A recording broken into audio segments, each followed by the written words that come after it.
και το κυρίως σώμα της οικονομίας, δηλαδή η παραγωγή. Αυτό λοιπόν το οποίο βιώνουμε 2 χρόνια τώρα είναι η εκδήλωση μιας κρίσης η οποία έχει συστημικά χαρακτηριστικά. Είναι κρίση του καπιταλισμού. Είναι κρίση του καπιταλισμού, λέτε. Συνεπώς, ο καπιταλισμός είναι που έφτιαξε και η Ελλάδα οδηγήθηκε εκεί που οδηγήθηκε.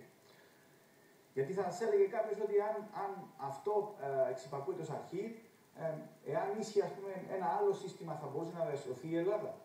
Γιατί δοκιμάστηκε και ο υπαρκτός σοσιαλισμός και απέτυχε εκεί που δοκιμάστηκε. Θα σας έλεγα ότι η τελική αιτία όλων των πραγματικών κρίσεων και αυτό το οποίο βιώνουμε αυτή τη στιγμή είναι μια πραγματική κρίση, τόσο πραγματική που οι άνθρωποι θα την κουβεντιάζουν μετά από 100 και 200 χρόνια, όπως εμείς κουβεντιάζουμε την κρίση του 29-30. Κάθε λοιπόν πραγματική κρίση, αιτία της παραμένει η φτώχεια και ο περιορισμός της κατανάλωσης των μαζών.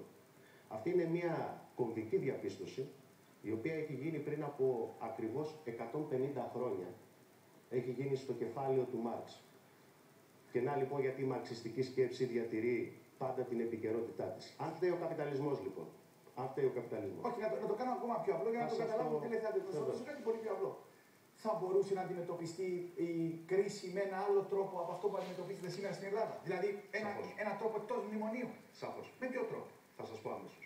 Γιατί λένε ότι θα πρέπει να μειώσουμε τα έξοδα για να βρούμε χρήματα να αντεπεξέλθουμε από αυτό που ζούμε. Ας δούμε το γενικό. Ζούμε σε μια κοινωνία που έχει απ' όλα. Σε αυτή την κοινωνία όμως που έχει απ' όλα, αυτά τα απ' όλα που διαθέτει η κοινωνία δεν είναι για όλους.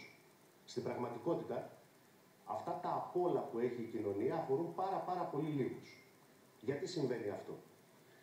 Το 2007, πριν εκδηλωθεί η κρίση, στην έκθεση του ΟΗΕ, στην ετήσια έκθεση του ΟΗΕ για το εμπόριο και την ανάπτυξη, υπενθυμίζω εδώ ότι ο ΟΗΕ δεν είναι δά και η πιο κομμουνιστική οργάνωση στον κόσμο. Στην έκθεση λοιπόν του ΟΗΕ καταγραφόταν το εξής. Τα συνολικά πάγια των θυγατρικών των πολυεθνικών ανά τον κόσμο ξεπερνούσαν το 125% του παγκόσμιου ΑΕΠ. Ξέρετε τι σημαίνει αυτό? Φανταστείτε το ως γεωμετρικό σχήμα. Έχει τον πλανήτη Γη. Όμως σε αυτόν τον πλανήτη τα κεφάλαια που διαθέτουν οι θυγατρικές μόνο των πολυεθνικών ξεπερνούν όλη την υδρόγειο. Ξέρετε, το κεφάλαιο για να υπάρχει πρέπει να επενδύεται, αλλά για να πραγματώνεται ως κεφάλαιο πρέπει να φέρνει κέρδη. Όμως είναι πια τέτοια η υπερσυσσόρευση κεφαλαίου, είναι τέτοια η κερδοφορία η οποία έχει προηγηθεί, που πια δεν υπάρχει χώρο στον πλανήτη Γη για να επενδύσουν κεφάλαια αυτοί που θέλουν νέα κέρδη. Αυτό τι σημαίνει? Αυτό σημαίνει ότι πρέπει να υπάρξει καταστροφή κεφαλαίου ώστε να ξεκινήσει η διαδικασία η παραγωγική. Ξέρετε, το πρώτο κεφάλαιο το οποίο θέλουν οι κεφαλαιοκράτες να τσακίσουν είναι η πρώτη δύναμη, η πρώτη παραγωγική δύναμη είναι η εργατική δύναμη. Αυτό βιώνει η Ελλάδα 2 χρόνια τώρα.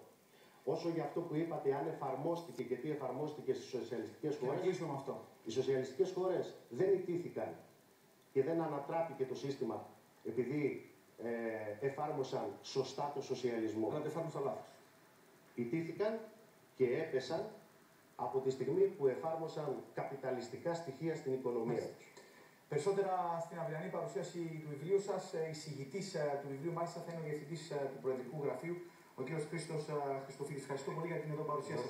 Κυρίες και κύριοι, δείτε σε λίγο μαζικές υποβαθμίσεις ευρωπαϊκών οικονομιών από τους Moody's, την ώρα που η κυβέρνηση εξαγγέλει αναπτυξιακά μέτρα. Σε πολύ λίγο θα σας πούμε τι αποφάσισε πριν από λίγο το Υπουργικό Συμβούλιο.